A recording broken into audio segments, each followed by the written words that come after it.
إبرا، رانيجي وأليكس في الجبهة اليسرى إلى ألسون. جول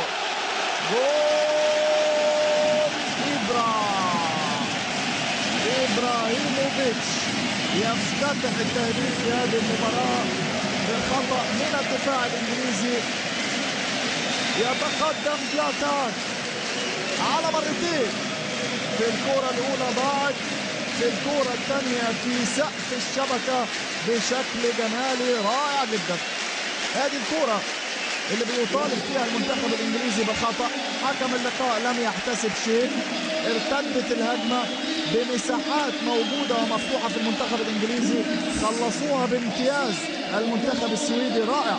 إبرا بالقدم اليسرى أولا ثم باليمنى بعد ذلك في الشباك. ستيرلينج يتقدم، ستيرلينج يلعبها جميلة إلى أشلي يونغ في الجبهة اليسرى، هيعدي، هيمر، هيراوغ، يمر بالفعل. أشلي يونغ عرضية يا ولد، الله، داني ويلبيك يظهر، يسجل، يتعادل بهدف رائع رائع وملعوب من الخطير أشلي يونغ.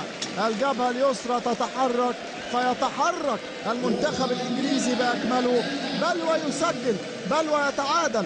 وما زالت المباراة، ما زال في الحكاية بقية، ما زال في المباراة الكثير في هذه المباراة. الآن 1-1. شوف أشلي يونغ، قلت لكم هيمر ومر بالفعل من سيباستيان لارسون بمهارة وبسرعة، والأهم الكرة العرضية اللي بالمقاس، بالمسطرة، بمنتهى الدقة. وشوف اللفة اللي فيها دي، صعبة جدا على الدفاع، صعبة جدا على إيزاكسون وويلبك في المكان والزمان في المنتخب وللنادي لليفربول. جيرارد المئوي، عالية جميلة، الثاني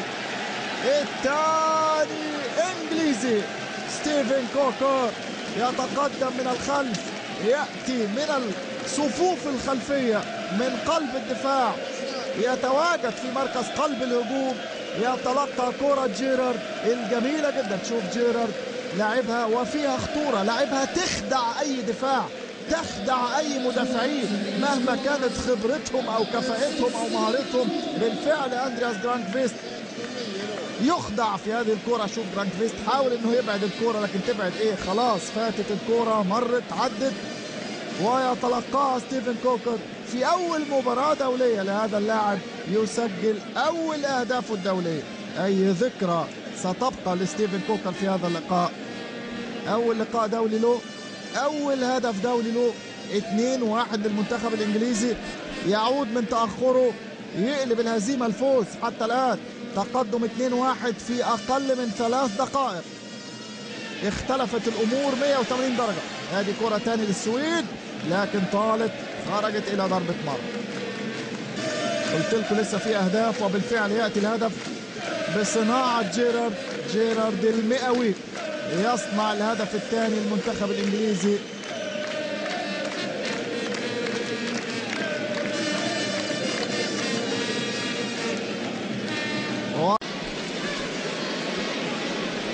والكرة الأمامية وانفراد والتعادل. إبرا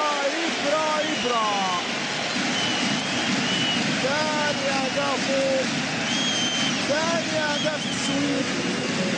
إبرا كادابرا يمارس سحره مرة أخرى. هيما يسجل الهدف الثاني، يتعادل للبلاغون بتمريرة روعة، بختام أروع من إبراهيموفيتش. يفاجئك من حيث لا تدري، يباغتك من حيث لا تحتسب ولا تنتظر أبدا. استلام رائع وختام أروع من زلاتان، يسجل الهدف الثاني في الشمال لفريق الفايكنج للمنتخب السويدي. وإبرا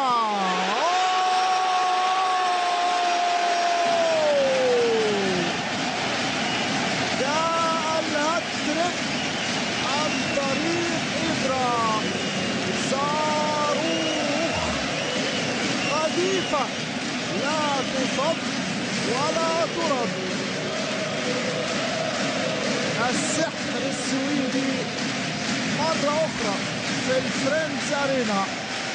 إبرا كادابرا يطلق صاروخ، قذيفة مدوية تمر من الحائط، تمر من الجميع وتستقر في الزاوية اليسرى لمرمى جو هارت ويصل إلى الهاتريك لكن تضيع. لعب أمامية وإبرا وجو هارت يخرج براسه والمرمى فاضي. لا لا لا لا لا لا لا لا لا لا لا يا حبيبي لا. إبراهيموفيتش ليس مجرد لاعب ولا هداف ولا قناص، لا لا، سلطان اللاعبين، أدى أهدافه بطريقة استثنائية. إيه المتعة، إيه الإبهار ده، ما هذا الإبهار. هدف تاريخي لإبراهيموفيتش، تاريخي. لاعب الكاراتيه السابق، لاعب التايكوندو السابق إبراهيموفيتش، باكورد دبل كيك، ضربة خلفية مزدوجة دون أن ينظر، دون أن يعرف أين المرمى، لكن الكرة تعرف طريقها، الكرة بتحبه والمرمى خالي.